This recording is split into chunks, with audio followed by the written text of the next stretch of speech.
Hi, ഞാൻ doctor പ്രിയ, Q1 health കെയറിലെ homeopathic ഫിസിഷ്യനാണ്. നമ്മൾ ജനിച്ച് വീഴുമ്പോൾ തൊട്ട് പല ഘട്ടത്തിലൂടെയാണ് കടന്നു പോകുന്നത്. ബാല്യം, കൗമാരം, യൗവനം, വാർദ്ധക്യം. ഒരു 50 വയസ്സിന് ശേഷം ഒരു റിട്ടയർമെൻറ്റ് ലൈഫൊക്കെ ആകുമ്പോഴേക്കുമാണ് നമ്മൾ വാർദ്ധക്യത്തിലൂടെ കിടക്കുന്നത്. പുരുഷന്മാരെ അപേക്ഷിച്ച് സ്ത്രീകൾക്ക് വാർദ്ധക്യത്തിൽ ഒരുപാട് ചേഞ്ചസ് ഉണ്ടാകുന്നുണ്ട്. ഹോർമോണൽ ചേഞ്ച് ഉണ്ട്, മെൻ്റൽ ചേഞ്ച് ഉണ്ട്, അതുപോലെ ഫിസിക്കൽ ചേഞ്ചസ് ഒക്കെ ഉണ്ടാകുന്ന ഒരു സമയമാണ്. ഇന്ന് നമുക്ക് സ്ത്രീകൾക്ക് 50 വയസ്സിന് ശേഷം അവരുടെ ആരോഗ്യം നിലനിർത്താൻ വേണ്ടി എന്തൊക്കെ ചെയ്യണമെന്ന് നോക്കാം. 50 വയസ്സ് എന്ന് പറയുന്നത് സ്ത്രീകളെ സംബന്ധിച്ചോളം വളരെ ഇമ്പോർട്ടൻ്റ് ആയിട്ടുള്ള ഒരു ഏജ് പീരീഡാണ്. കാരണം റെഗുലറായി വന്നുകൊണ്ടിരുന്ന പീരീഡ്സ് ആ ഒരു ടൈം ആകുമ്പോഴത്തേക്കും ചിലപ്പോൾ 2-3 മാസത്തേക്ക് വരാതെ ചിലപ്പോൾ വരും, ചിലപ്പോൾ ഒരു വർഷം വരാതിരുന്നിട്ട് ചിലർക്ക് പിന്നെ വരുന്നത് കാണാം. അങ്ങനെ അതിൻ്റെ ഒരു ഫ്ലോ കുറഞ്ഞ് നിൽക്കുന്ന ഒരു സമയമാണ്. നമ്മളതിന് ആർത്തവ വിരാമം എന്ന് പറയും. ഈ ഒരു ടൈം ആകുമ്പോഴത്തേക്കും നമ്മുടെ ശരീരത്തിൽ ഈസ്ട്രോജൻ ഹോർമോണിൻ്റെ അളവ് കുറയുകയാണ്. നമ്മുടെ ബോഡിക്ക്, സ്ത്രീകളുടെ ബോഡിക്ക് വേണ്ടി ഉള്ള ഒരു പ്രൊട്ടക്റ്റീവ് ഹോർമോണാണ് ഈസ്ട്രോജൻ. പല രോഗങ്ങളെയും തടയുന്നതും നമ്മുടെ ശരീരത്തിന് ആവശ്യമുള്ള ആരോഗ്യം സപ്ലൈ ചെയ്യുന്നതും നമ്മുടെ ഒരു ബോഡി ബാലൻസിൽ കൊണ്ടുപോകാൻ വളരെ ഇമ്പോർട്ടൻ്റ് ആയിട്ടുള്ള ഒരു ഹോർമോണാണ് ഈസ്ട്രോജൻ. ഈ ഒരു 50+ ഏജൊക്കെ ആവുന്ന സമയത്ത് ഈ ഹോർമോൺ നിൽക്കുന്നത് വഴി നമുക്ക് ഒരുപാട് ചേഞ്ചസ് ഉണ്ടാവുന്നുണ്ട്. എന്തൊക്കെ ചേഞ്ചസാണ് നമുക്ക് ബോഡിയിൽ ഉണ്ടാവുന്നതെന്ന് നോക്കാം.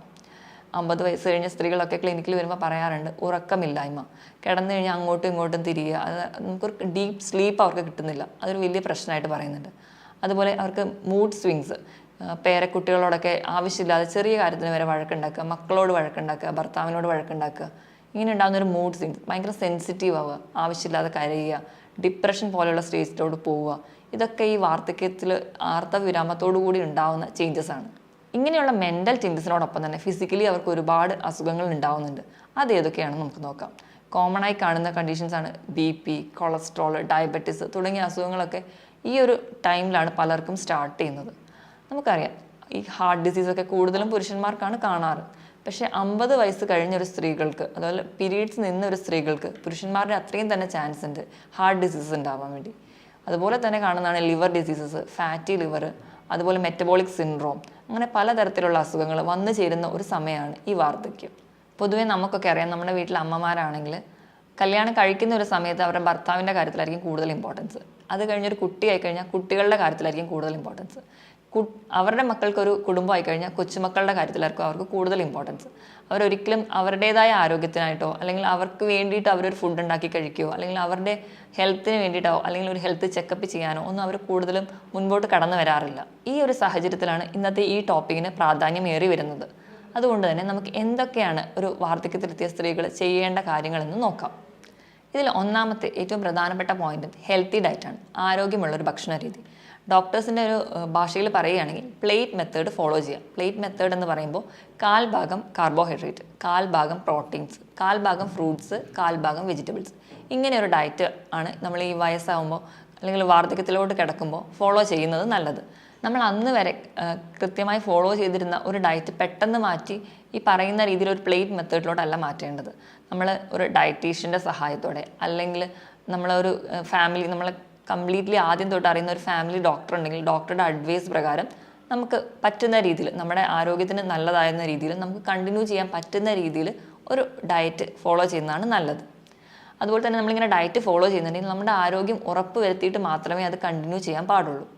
രണ്ടാമത്തെ പോയിന്റാണ് കൃത്യമായിട്ട് റെഗുലറായിട്ട് വ്യായാമം ചെയ്യുക. വ്യായാമം എന്ന് പറയുമ്പോൾ കഠിനമായ വ്യായാമമല്ല, നമ്മുടെ പ്രായത്തിനും നമ്മുടെ ആരോഗ്യത്തിനും അനുസരിച്ച് ലളിതമായ വ്യായാമം.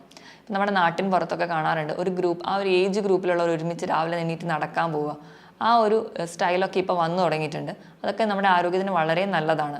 50 വയസ്സ് വരെ കൃത്യമായിട്ട് ഒരു ഓഫീസ് റുട്ടീനിൽ പോയിക്കൊണ്ടിരുന്ന ആൾ പെട്ടെന്നൊരു ദിവസം ഇതെല്ലാം മാറ്റിയിട്ട് ഒരു കഠിനമായ എക്സസൈസിലോട്ടൊന്നും പോകാതെ ചെറിയ ചെറിയ വ്യായാമങ്ങളിലൂടെ വേണം തുടങ്ങാൻ. അതുപോലെ തന്നെ വ്യായാമം സ്റ്റാർട്ട് ചെയ്യുന്നതിന് മുമ്പ് ഒരു ഫിറ്റ്നസ് കോച്ചിൻ്റെ അടുത്ത് പോയി അഡ്വൈസ് ചോദിക്കുന്നത് നല്ലതാണ്. അല്ലെങ്കിൽ ഫാമിലി ഡോക്ടറോട് നമുക്ക് അഡ്വൈസ് ചോദിക്കാം. അതുപോലെ നമ്മുടെ എക്സസൈസ് ചെയ്യുമ്പോൾ എന്തെങ്കിലും നമ്മുടെ ശരീരത്തിന് വേദനകളോ അല്ലെങ്കിൽ എന്തെങ്കിലും വേറെ ബുദ്ധിമുട്ടുകളോ ഒക്കെ കണ്ടിന്യൂസ് ആയിട്ട് നിൽക്കുന്നുണ്ടെങ്കിൽ അതിന് പറ്റുന്ന രീതിയിലേക്ക് നമ്മുടെ എക്സസൈസുകൾ മോഡിഫൈ ചെയ്തെടുക്കാനും ശ്രദ്ധിക്കണം. മൂന്നാമത്തെ പോയിന്റാണ് നമ്മുടെ ബോഡി വെയിറ്റ് നോർമലായിട്ട് വെക്കുക. പൊതുവേ ഈ വാർദ്ധക്യത്തിലോട്ട് എത്തുന്ന സമയത്താണ് പുരുഷന്മാരായാലും സ്ത്രീകളായാലും വെയിറ്റ് വല്ലാണ്ട് കൂടുന്നതായി കാണാം.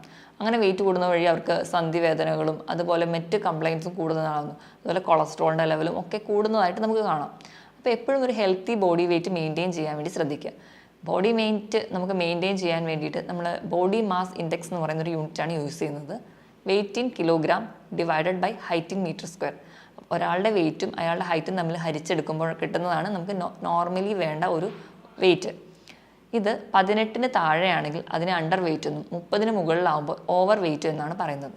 ഇത് വെച്ച് കാൽക്കുലേറ്റ് ചെയ്തിട്ട് നമ്മുടെ വെയിറ്റ് എപ്പോഴും ഒരു നോർമലായിട്ട് കീപ്പ് ചെയ്യാൻ വേണ്ടി ശ്രദ്ധിക്കുക. ഈ ബോഡി വെയിറ്റ് നോർമൽ ആണോ എന്ന് കാൽക്കുലേറ്റ് ചെയ്യാൻ വേണ്ടിയിട്ട് നമുക്കൊരു ഈസി മെത്തേഡ് കൂടിയുണ്ട്. ഒരു ഉദാഹരണം പറയുകയാണെങ്കിൽ ഒരു 153 സെൻറ്റിമീറ്റർ ഹൈറ്റ് ഉള്ള ഒരു വ്യക്തിക്ക് ആവറേജ് നോർമൽ വേണ്ട ബോഡി വെയിറ്റ് എന്ന് പറയുന്നത് 53 ആണ്. അതായത് 153-ൽ നിന്ന് 100 കുറയ്ക്കുന്നതായിരിക്കണം അവർക്ക് വേണ്ട ആവറേജ് ബോഡി വെയിറ്റ്. ഇതുവഴി നമുക്ക് ബോഡി വെയിറ്റ് കൃത്യമാണോ എന്ന് കണ്ടുപിടിക്കുകയും അത് മെയിൻറ്റെയിൻ ചെയ്യാൻ ശ്രദ്ധിക്കുകയും ചെയ്യേണ്ടതാണ്. 4ാമത്തെ പോയിൻ്റാണ് സ്ട്രെസ് മാനേജ്മെൻറ്റ്. ഇമോഷണലി അവർ ഭയങ്കര സെൻസിറ്റീവ് ആയിരിക്കുന്ന ഒരു ടൈമാണ് ഈ ഒരു 50+ ഏജിലോട്ടൊക്കെ വരുമ്പോഴത്തേക്കും. ആ ഈസ്ട്രോജൻ ഹോർമോണിൻ്റെ ചേഞ്ചസ് കൊണ്ടും അതുവരെ ഉണ്ടായിരുന്ന പീരീഡ്സ് നിൽക്കുന്നതിൻ്റെ ചേഞ്ചസും അല്ലെങ്കിൽ അവർക്ക് ഏജ്ഡായി ഇനി അവർക്കൊന്നും ചെയ്യാൻ പറ്റില്ല എന്നുള്ളൊരു തോട്ടൊക്കെ ഉള്ളതുകൊണ്ടാണ് അവർക്ക് ഇമോഷണലി ഭയങ്കര സെൻസിറ്റീവ്നെസ് കൂടുന്നത്. ഇങ്ങനെയുള്ള ഒരു സ്റ്റേജൊക്കെ കാണിക്കുമ്പം അവരെ കൂടുതലും അവരോട് വഴക്ക് പറയാതെ അല്ലെങ്കിൽ അവർ കൂടുതലും അവരോട് ദേഷ്യപ്പെടാതെ അവരെ കൂടെ ചേർത്ത് നിർത്താൻ വേണ്ടി നമ്മൾ വീട്ടിലുള്ള ബാക്കി അംഗങ്ങൾ ശ്രദ്ധിക്കണം. പൊതുവെ ഇന്നെല്ലാം ന്യൂക്ലിയർ ഫാമിലി ആയതുകൊണ്ട് ഈ പ്രായം ചെന്ന ഇവർക്ക് കൊച്ചുമക്കൾ ചിലപ്പോൾ ഒന്നും കാണാനോ കളിപ്പിക്കാനോ ഒന്നും കിട്ടുന്നുണ്ടാവില്ല. അപ്പം നമ്മൾ കൂടുതലും ഫാമിലിയുടെ കൂടെ ഒരു ജോയിൻറ്റ് ഫാമിലിയൊക്കെ ആയിട്ട് നിൽക്കുകയാണെങ്കിൽ അവർക്ക് ഒരുപാട് ഈ സ്ട്രെസ്സിലൊക്കെ ഉണ്ടാകുന്ന വേരിയേഷൻസ് ഒക്കെ കുറയ്ക്കാൻ പറ്റും. അവർ കുറച്ചും കൂടി സന്തോഷത്തോടെയും കുറച്ചുകൂടെ ഹാപ്പി ആയിട്ടിരിക്കാനും ഒക്കെ അവരെ സഹായിക്കും. 5ാമത്തെയും അവസാനത്തെയും പോയിൻ്റാണ് ഹെൽത്ത് ചെക്കപ്പ്. നമുക്കറിയാം ഈ ഒരു ഏജ് ആകുമ്പോഴത്തേക്കും പുരുഷന്മാരായാലും സ്ത്രീകളായാലും ഒരുപാട് അസുഖങ്ങൾ കടന്നു വരുന്നൊരു സമയമാണ്. BP, കൊളസ്ട്രോൾ, ഷുഗർ അങ്ങനെ എല്ലാം കടന്നു വരുന്നൊരു സമയമാണ്. അപ്പം ഇങ്ങനെയുണ്ടെങ്കിൽ നമ്മൾ കൃത്യമായിട്ട് അവർക്കൊരു റുട്ടീനായിട്ട് കൃത്യമായി ഒരു റെഗുലർ ചെക്കപ്പ് നടത്തുക. അതുവഴി നമുക്ക് നമ്മുടെ ഡിസീസിനെയൊക്കെ സ്ക്രൂട്ടനൈസ് ചെയ്ത് കളയാൻ പറ്റും. BP ഒക്കെ ഉള്ളവരാണെങ്കിൽ കൃത്യമായിട്ട് BP മോണിറ്റർ ചെയ്യുക. ഷുഗറൊക്കെ ഉള്ളവരാണെങ്കിൽ FBS, PPBS, RBS ഒക്കെ കൃത്യമായിട്ട് ചെക്ക് ചെയ്യുക. അതുപോലെ തന്നെ 3 മാസം കൂടുമ്പോൾ HbA1c ചെക്ക് ചെയ്യുക. അതൊരു 6 മുകളിലോട്ടൊക്കെ ആകുമ്പോൾ തന്നെ ഒരു ഡോക്ടറുടെ അഡ്വൈസ് നേടുക. അതുപോലെ തൈറോയ്ഡൊക്കെ ഉള്ളവരാണെങ്കിൽ T3, T4, TSH ഒക്കെ വെവ്വേറെ തന്നെ കാണുക. ലിപ്പിഡ് പ്രൊഫൈൽ നോക്കുക. അപ്പം നല്ല കൊളസ്ട്രോൾ ആണോ ചീത്ത കൊളസ്ട്രോൾ ആണോ കൂടി നിൽക്കുന്നതെന്നൊക്കെ നമുക്ക് അറിയാൻ പറ്റും. ഇപ്പോൾ ഒരു എംപ്റ്റി സ്റ്റൊമക്കിൽ തന്നെ ലിപ്പിഡ് പ്രൊഫൈൽ ചെയ്യാൻ ശ്രദ്ധിക്കുക. ഇനി വയറ് ചാടുകയോ അല്ലെങ്കിൽ മറ്റെന്തെങ്കിലും ബ്ലീഡിങ് ആയിട്ട് കാണിക്കുകയോ അല്ലെങ്കിൽ എന്തെങ്കിലും ഗ്രോത്ത് ഉള്ള ഡൗട്ടൊക്കെ ഉണ്ടെങ്കിൽ വേണ്ട രീതിയിൽ സ്കാൻ ചെയ്യുക. അപ്പോഴും നമ്മൾ കൃത്യമായിട്ടൊരു ഡോക്ടറെ കൺസൾട്ട് ചെയ്യുക. അല്ലാതെ നമ്മൾ സ്വയം ചികിത്സിക്കുക അല്ലെങ്കിൽ വയസ്സായില്ല ഇനിയിപ്പോൾ ചികിത്സിക്കണോ അല്ലെങ്കിൽ ഹോസ്പിറ്റലിൽ പോകാൻ മടി കാണിക്കുക, ഈ വക ചിന്താഗതി മാറ്റിയിട്ട് കൃത്യമായിട്ടൊരു ഡോക്ടറുടെ അഡ്വൈസ് നേടേണ്ടതാണ്. പൊതുവെ 50 വയസ്സ് കഴിയുമ്പോഴത്തേക്കും ഈസ്ട്രോജൻ കുറഞ്ഞിരിക്കുന്ന സമയത്തുകൊണ്ട് നമ്മൾ പുറത്തുനിന്ന് ഈസ്ട്രോജൻ സപ്ലിമെൻറ്റ്സ് കൊടുക്കുന്നത് നല്ലതാണ്.